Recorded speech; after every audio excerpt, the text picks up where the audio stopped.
स्थानिक स्वराज्य संस्थांच्या ज्या निवडणुका आहेत त्याच्यात एक तर EVM-वरती आमचा आक्षेप असताना आणखीन त्याच्यात एक अपारदर्शकता आणलेली आहे की त्यांनी ते व्हीव्हीपॅट मशीनच आता काढून टाकलेले आहे. मग तुम्ही निवडणुका घेता कशाला? सरळ जाहीर करून टाका ना यांचे एवढे जिंकले म्हणून. आम्हाला एकतर आमचं म्हणजे मतदाराला त्याचं मत जाते कुठे हे शेवटपर्यंत कळलं पाहिजे. ते EVM-मध्ये कळत नाही आहे. कारण बटन दाबलं जाते, दिवा लागतोय, आवाज येतोय, ती रिसीट दिसते, पण ती रिसीट नंतर एकूण सगळ्या रिसीट काय मोजल्या जात नाहीत.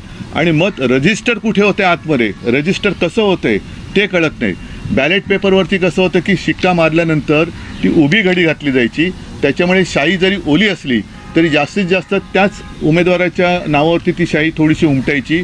पण मत कुठे माझं मी दिलंय हे शेवटपर्यंत कळत होतं, ते EVM-मध्ये कळत नाही आहे. आणि त्याच्यात आणखीन आता व्हीव्हीपॅट काढतायत. मग तुम्ही निवडणुका घेण्याचा फार्स करता कशाला? निवडणुका न घेता सरळ घोषणा करून टाका ना.